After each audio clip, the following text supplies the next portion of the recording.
My dear buddies, welcome to the podcast.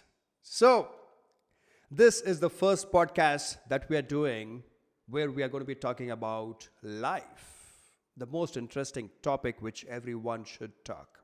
And I have a very good friend with me. His name is Dave. Hey, Dave. Hey Vikas, how you doing? Very good, brother. So, the interesting thing is that I am in Hyderabad and Dave is in Bangalore right now. Absolutely, the And Garden City. yep.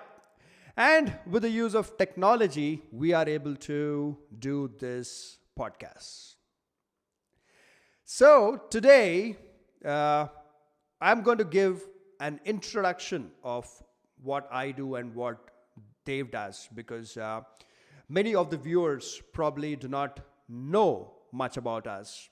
So, my name is Vikas Rachmala. I live in Hyderabad and I have been making YouTube videos for a very long time. This is a new channel, but I have been making YouTube videos for 11 years. So I primarily make motorcycle videos on another channel which has got a couple of 100,000 subscribers. And in the last couple of years, I've been also making videos in Telugu talking about life, career, and relationships. That is where the English audience requested me to start talking about life, career, and relationships in English, and here we are doing that. And who better to be the co host and the discussion partner than Dave? So, Dave, shall I give your intro? Absolutely. Yeah, most welcome. Yeah, the mic is yours. So, there are a lot of common factors between Dave and me. One is we both are 40 years old, and it is very interesting to be 40. When I was 20, I thought 40-year-olds are old people. I always thought that when I was in my 20s. And now I realize this is the best stage of life to be in. Why? We will talk about that in future podcasts. But I am loving my life. And I'm sure Dave is doing the same. Absolutely. And Dave has an interesting past. He lived in the United States, had a great life, lived there for 10 years, and moved back to India. So, he is someone who can give us an in depth perspective of life in the United States and a lot of questions with regards to what youngsters would have today. That is jobs, purchasing power and general quality of life, comfort, many things. This is not going to be immigration podcast. This is not going to be financial podcast, but it is going to be where two friends are going to be talking about is life in today's date, that is 2025, easier in India or in the United States. The whole concept is going to be about comfort and ease because in the end, that is what we need, isn't it, Dave? Peace of mind Absolutely. and comfort and ease, correct? Because no matter how much money we earn, in case our life is not comfortable, peaceful, then that money means nothing. So, Dave, please Yes. go ahead, speak whatever you would like to. That is, you can say a few things about yourself in a friendly manner. Hey, thank you so much for that, intro to my intro, Vikas. It's absolutely fantastic being here with you in this beautiful evening. Me being in Bangalore, you being in Hyderabad, both, competitors in tech. Yep. So, absolutely. And my name is Hemdev Narayan. I go by Dave, short and sweet. And, I lived in the US for a decade. from 2008 through 2019 December. I came on a sabbatical, and so it so happened, like, I went through life events. A lot of people went through as well. The COVID 19, and the first wave, the second wave, and I came to travel all across India, but it's still not realized. I'm trying my best. I've done partially. I've covered the entire southern India. Uh, anyway, so I have a bachelor's in electronics and communication engineering. I went to the US for my master's. Like so many, like thousands of people, they go. I think like maybe a lakh, every year, they go to the US for their masters. So I went on a F1 visa. Went to Rochester Institute of Technology. Then I was in IT. I worked as a software tester. I worked for North Carolina Department of Revenue, and I also worked in Salesforce, and also had a lot of life-changing experiences. Both fantastic, some kind of like bitter. So a lot of experiences to share with our audiences here, and also it's been like 5 years since I'm in India, and things there were some unfortunate incidents in my family, so I'm kind of like back to my motherland. And so basically, what I'm doing right now, I'm a business consultant, working with a team of entrepreneurs, mostly in digital marketing, growth services, merger and acquisitions. So it's still at an initial stage, and also I'm also an agriculturist. I've inherited my ancestral farm, so we grow arecanut, thanks to my dad. He put his life, sweat, blood, literally, and so I'm enjoying his fruits. Very grateful to him, and also he passed away unfortunately close to 3 years. And so we also have coconut trees, and also tamarind. So these are cash revenue, and also own a few rental properties, and so that's what I've been doing. And also I'd been a YouTuber for a brief time. I started during COVID, like a lot of people started doing YouTube during that time, being locked in their homes, in the confines of their four walls. So it was also at that time that I always wanted to express my creative side, and I've also always been a big YouTube fan. I'm sure there are like a lot of other social media platform like Instagram, and Facebook, but YouTube has always been my first love.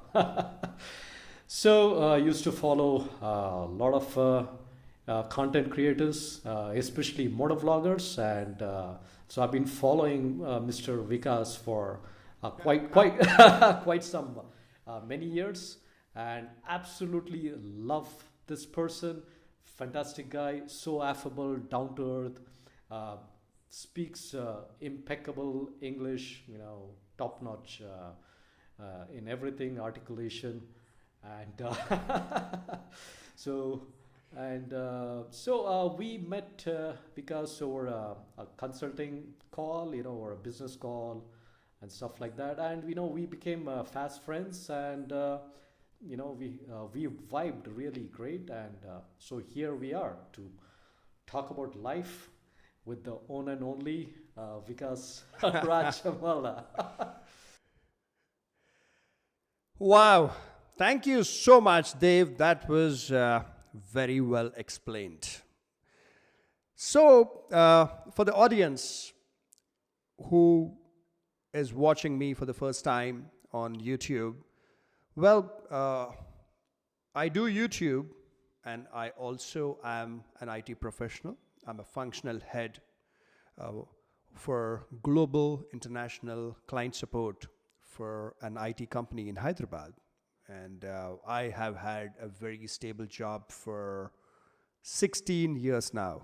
You know, it's a dream for many. And for the last 11 years, I've been doing YouTube, been doing my job, and also tried my hands on multiple businesses. So that way, Dev and I have many similarities. Only thing is that I did not live in the United States and he lived in the United States. So he has perspective about something which I don't have in depth. So now, Dave. Yes. Yeah. Yes.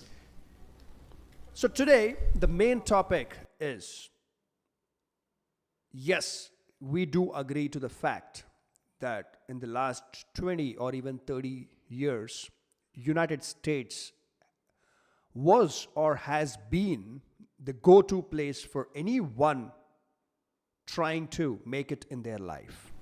Is that correct? Absolutely. Absolutely. Totally agree. It could be in the field of tech, it could be in the field of science or management or business. If you would have moved to the United States about 15 or 20 years ago, you would have had all the opportunity to go ahead and do something which probably you wouldn't have been able to do in India in the early 2000s or in the 1990s.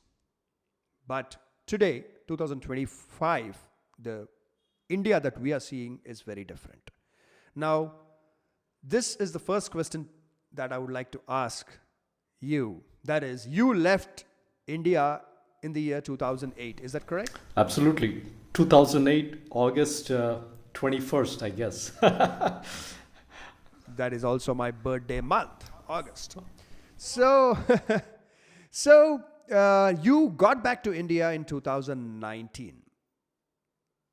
It was a different India.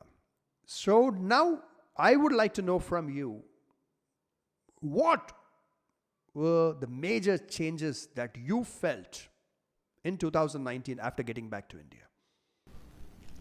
Absolutely. Huge differences. And because, whenever anyone asks this question directly or anything close to whatever, how was it over there and how is it right now, since you're back, she, when I went there, like anyone, they experience culture shock. But the thing is, ever since I stepped into my engineering, right, I used to consume a lot of Western content, like English movies, Hollywood movies, the TV shows. Back in the day, we had VCD, DVDs, right? So Correct. so to get on a rental for like $20, $30. So somewhere down the line in my college years, right, I started getting to know about the Western world and especially the US and we are talking about pre-social media era. So all we had was DVD, and the movies and the internet was the streaming hadn't got as to what we are right now, right? So I was pretty acquainted, I would say, with the US way of life, the people, the culture, the food, the economy. And so once I went there for my master's, I didn't feel that kind of culture shock, as like, many do who aren't acquainted with that particular country. So it was at a certain level, but not so much. But when I came back in 2019, oh my God, India had changed too much. I mean, like, and I definitely went through a long reverse culture shock. so Okay. so I went through quite some reverse culture shock, and so main things I would say is, the changes I would say, people have gotten a little bit westernized. People, their purchasing power has tremendously increased. At least in the those who work in corporate, I think, as well as, yeah, in other sectors as well. Of course, there are still challenges with poverty and stuff like that, and also uh, the kind of infrastructure we have, right? With all the when I left, they had just started, the golden quadrilateral or something. When I came back, the infrastructure at much extensive, more extensive than when I had left. And also, of course, the traffic, that's another point of discussion. Yeah, the population also increased, and the traffic has also increased because of the purchasing power. The number of cars and vehicles and motorcycles have also increased. And also, people are more knowledgeable about, a lot of stuff. A lot of the young crowd, the corporate crowd is more kind of like global. They're in touch with what's going on in other countries, what's going on in other in the world, be it the economy, the politics. It's all about now about instant information thanks to tech, social media, and stuff like that. And also, the society has become less conservative. Yeah, Okay. yeah, in a lot when it comes to relationships, dating, marriage. It's a bit less conservative compared to our times, during our college times. And uh, and also, yeah, there are pretty much, a lot of options in products and services, compared to when I left India. Be it like, vehicles, you have innumerable options, if you want to buy a car or a motorcycle, right? Same thing with services. Got it. So, apart from the terrible traffic congestion that we have, so you're saying there is nothing so bad about living in India on a daily basis. Is that correct? I mean, when you get onto the road, of course, the roads have become bigger.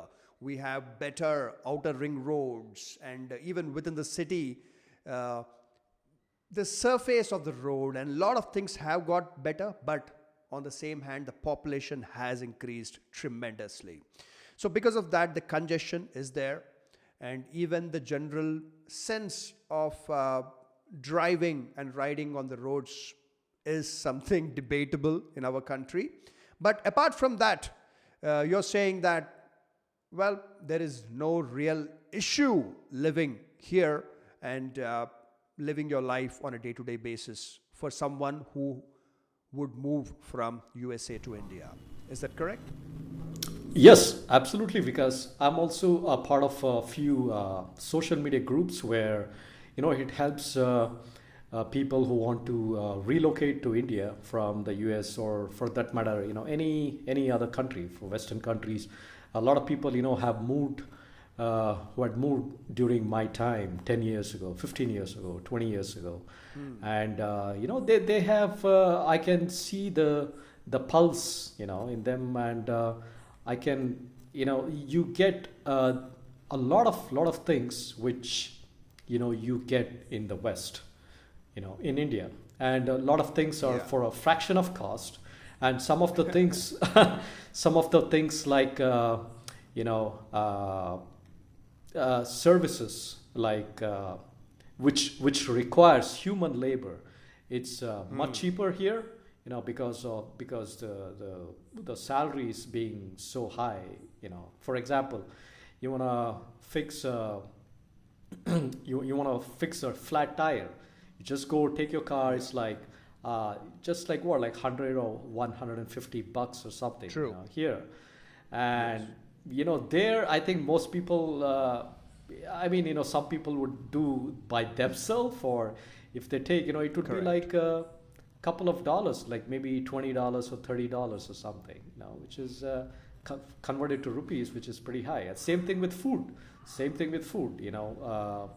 We all love. We are Indians. We are very very passionate about Indian food, and and a meal, for a person here, it may cost anywhere as cheap as like a dollar, from a dollar to True. like and for $5 if you go to a fine dining, right? And oh boy, I mean the same kind of food in the West, it will set you back around like $15 to $20, and Mm. and then and in the US, there's a tipping culture, and Yeah. and they expect like at least 18%, right?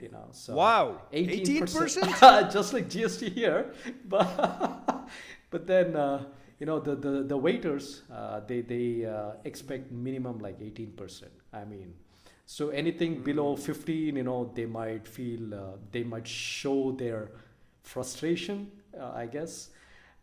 So because the Oh. waiters over there, they are paid less than minimum wage for in that particular Oh. sector for some reason. Okay. Yeah. For example, the if the minimum wage is say like $8 or something, the waiters have like $3 an hour, minimum wage. Oh. So rest of the, yeah, exactly. And But so isn't that kind of illegal there the, to do that? that's the legal, yeah, that's very much legal, set by the state and federal government, Oh. for restaurant workers. Yes, absolutely. I mean, anyone can check it. Yeah. Oh. Yeah. So they have to make up for the salaries through tips. Yeah. Mm. And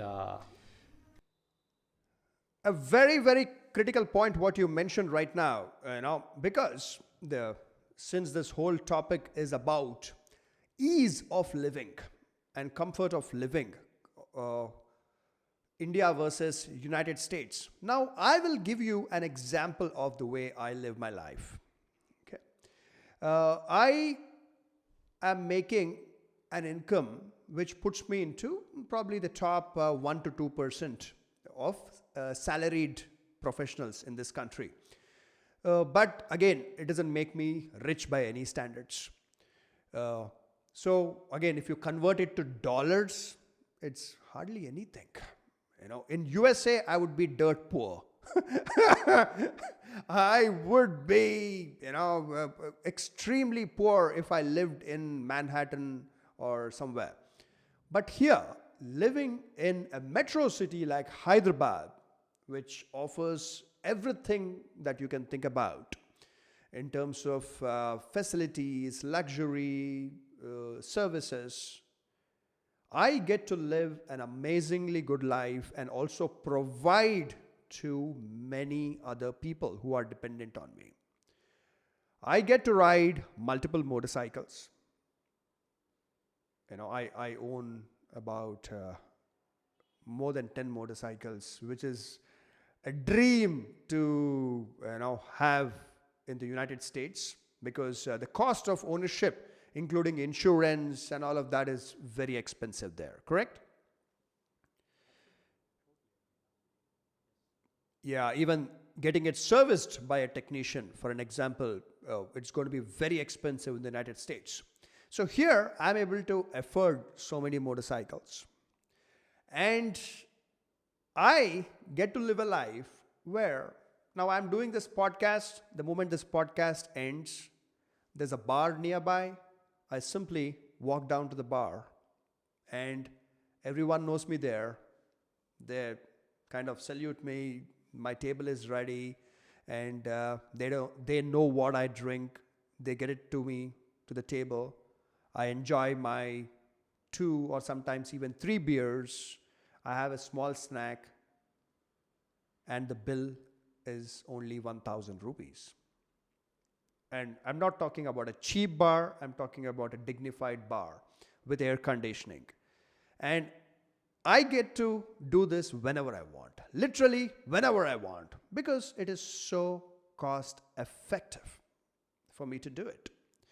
And if I had to do the same thing in United States, now Dave should tell me, is it going to be expensive for me? Well, I mean, if you want to do the same thing in the US, go to a nice, decent local bar, get some grub, like some nice burger and fries, along with a couple of beers. I would say,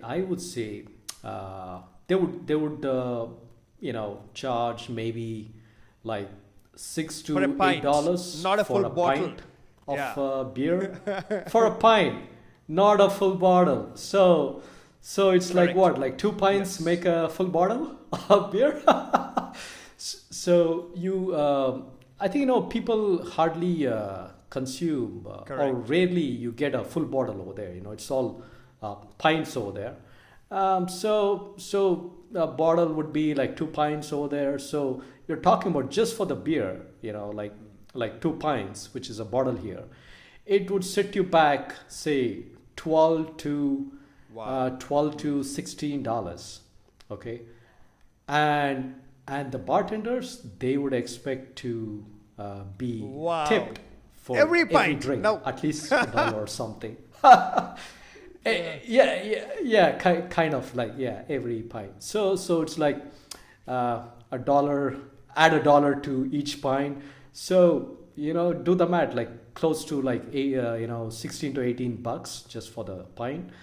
And then you have some decent burger and fries, which should be like probably $15. So and then tipping for the food as well to the waiter. So we are talking about, like at least 35 to $38. Like, yeah, for a night out at so a decent local $40. bar. Yep. Wow.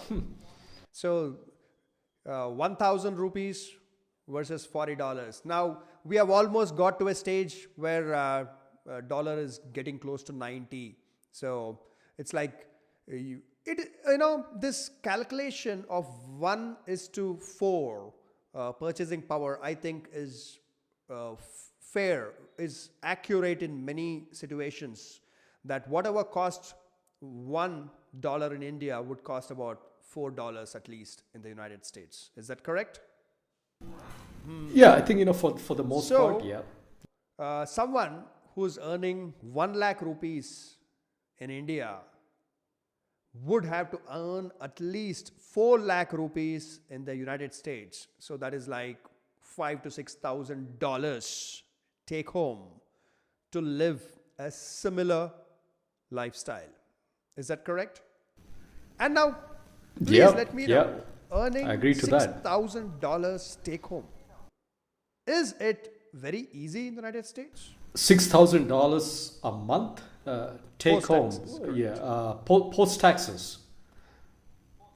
Post taxes, $6,000. You're asking me, Is it is something it going which to be realistic? everyone, like for an example in I India, would say 1 lakh rupee take home today, okay, which puts someone into a 15 lakh rupee per annum bracket, is possible for an IT professional with a few years of experience. So, even in other fields which are non-IT, some management or science, it is possible to get that salary with about 3, sometimes at the most 5 years of experience out of college, to live a lifestyle which, as I mentioned, you can literally eat anything you want, drink anything you want, take an Uber whenever you want, go to any restaurant you want. You can live that life in India with 1 lakh rupees. Of course, unless and until you burden yourself with a massive home loan, and in case 5 other people are dependent on you, then it's a different scenario. But let us talk about an individual on whom at the most one person is dependent and who doesn't have a home loan.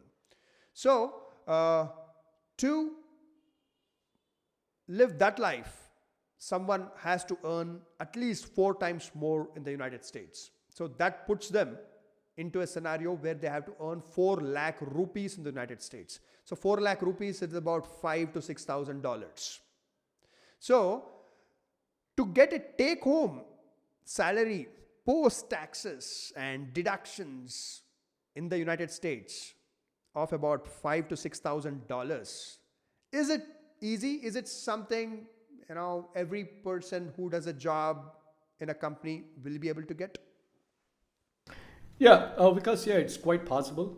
With having a master's degree, or even those who come on direct H-1B visa with a few years of experiences, and yeah, absolutely, they can get that kind of income post taxes, and which kind of like equalizes to what they Correct. were earning in India. But the thing is, that the job market is quite different, post COVID, and what I hear from some relatives and friends is like, it's a little bit like flat. Post Corona, there was a spike in hiring. The job market was extremely hot, and then we, all of us, heard massive layoffs, right? And so from that peak, what we have right now, it's somewhere, it's kind of like flat, Got it. as far as my knowledge goes.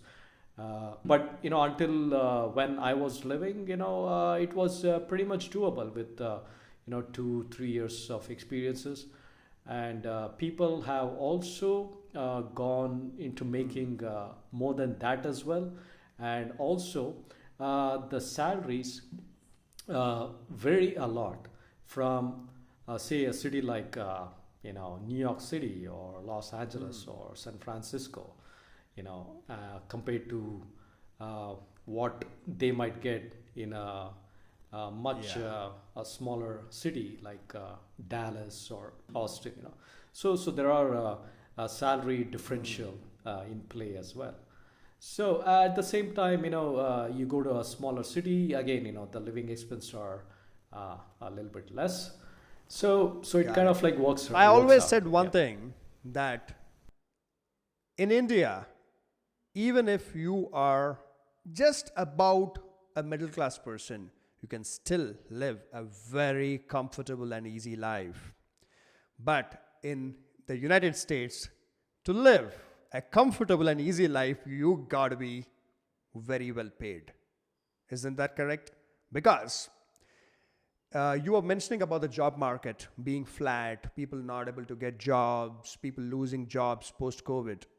Now, if the same situation happens to a youngster in India who loses a job but doesn't have people dependent on him, he can still pull off a easy, beautiful life. Because the things which are required for your life, the necessity, they cost extremely less. You can get a PG, or you can get a single room for a few thousand rupees even in a metro city even today. And you can have 3 meals a day for 150 rupees. And I'm talking about decent meal, correct? You can have breakfast for 30 rupees in the morning.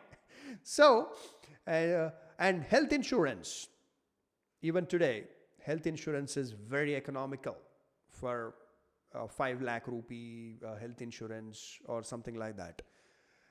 So, overall, even without a job, or when you lose your job, you can still pull off a life which is dignified and which is comfortable. But it would be an absolute nightmare for you to lose your job if you are in the United States. Is that true? Because absolutely true. And I would say this, a lot of Americans and a lot of people over there are only few paychecks from becoming homeless. So, some of you are watching, you might be, there's a homeless problem in the US, because of lack of affordable homes, and also other societal issues. So what you said is like totally true.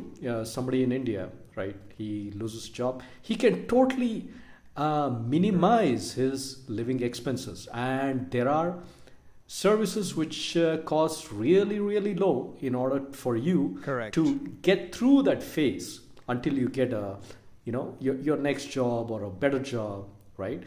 But it's not the case with the US, right? I mean, you still have some minimum expenses whether you're employed or not that you have to keep spending.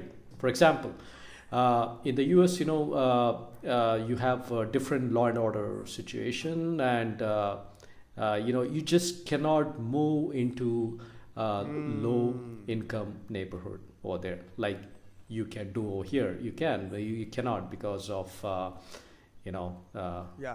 stuff happening, crime, and pervasive possession of guns. I mean, let's be True. frank. I mean, crime happens a lot in the U.S. And a lot of violent crimes do happen. So, and you being from a different country, right? I mean, you want to stick. I mean, most people, they love sticking with their own nationality, their own ethnicity, and even they don't want to be in their own linguistic community as well. So, a lot of neighborhoods where Indians live are actually uh, you know more expensive on an average because we know Indians have the probably the highest or the second Yeah. highest income level in the US, and so so so even if you suddenly in India, I mean, Indian in the US, he loses a job, he wouldn't want to Correct. move out of his community, right? So what happens is, he has to continue paying for that, expenses which they have to do living in that community, and then you have insurance, health insurance, which is quite expensive. I mean, huge debate goes on. It's the healthcare system is totally different in the US compared Yeah. to, I would say, rest of the world. It's not that socialized, like here. Um, God forbid, something happens to somebody. It's going to be extremely expensive. A lot of people go bankrupt. Even if they are having holding jobs, they go bankrupt, and much far worse. So, having a health insurance is one way to protect yourself, and they Yep. cost quite a bit. I would say my last, as according to my knowledge, they might cost at least like 200 or 200 to That $300 a that month. is 200 to more three than hundred what it dollars a would month. cost Yeah, per year yeah, in yeah. India for a 10 lakh rupee Abs- insurance for an individual. yes. Yeah. Ex- exactly. And then even after getting health insurance, you have the copay, which usually will be like $20. You have insurance and you want to get a consultation with the doctor. Hey, it's not gonna be cheap. You have to pay like $20 at least, and then you have some tests, procedures. They are usually at least 10 times more expensive than what it costs in India. Same with the medications. So something like a MRI, if it costs like I Oh, don't know, maybe MRI like is seven, eight only thousand over here for three a head and thousand neck five MRI. hundred, Yeah. sometimes 7 8,000 depending Okay. on it. But yeah, Okay. even if you take it as 7,000, Yeah. it is about Yeah. way lesser than Yeah. $100. So I mean, if you don't have, insurance, you could be getting charged like I don't For know, an maybe MRI? 2,000, $3,000 Wow. for a Wow. procedure. Yeah. For I Even if think it's a so. $1,000, it is For I think still so. unbelievably high. So, Yeah, it's extremely expensive, extremely expensive. Yeah, but I'll also double check on basic tests and to be 100% sure. But this is what I think what's gonna cost. I mean, thank God I never came across a situation for myself for getting any procedures or tests over there. So this is, uh, yeah, and so yeah. that's about the health insurance. Yeah, that's about health insurance. And then you have you're living yeah, probably sharing with you're trying to reduce your living expenses. You're sharing with other roommates, other Indians or something. And still you have the electricity bill, the gas bill, Ah, for heating, yeah. right? And the utilities, that, yeah. So they would be, I would say, even though the US has so much of energy producing and you know yeah, distribution capacity, still the power and the gas bill are pretty high. uh, Yeah. the petrol they call gas over there, so it's a little bit cheaper, a little bit inexpensive. That's the only thing. Of course, electronics are cheaper, yeah, but then most of the things are quite expensive. And so you can't really Got it? tone down your Yes. expenses in the And US. this fact, Yeah, yeah. And hey, and one more thing, like, I mean, see, even you still have your family, some close relatives where you can at least move with them, move back with them for some true. time. Right there, oh my God, I mean, your parents, your family are like two oceans apart. Right? So you can't do that, right? So if you lose a job, or if you're still looking for a job, the base level expenses itself are like quite high. Very Yes, important Vikas. points mentioned by you. Uh, I would like to first address the last point. I had that on my mind. That is, for an example, today, a good friend loses a job. Uh, for whatever reason, if he's unable to find a job and he has exhausted his savings, he's a single person living in Hyderabad. If he gives me a call, I would say, hey, you know what? Come over, live with us for 3 months, 4 months. And it would not hurt my pocket to give him basic facilities at all, because grocery is extremely economical in India even today. Even after the prices going up very highly after COVID, still grocery is very economical in India. So a friend living with me till he finds a job, me providing him food 3 times a day, no issue at all. I would do it.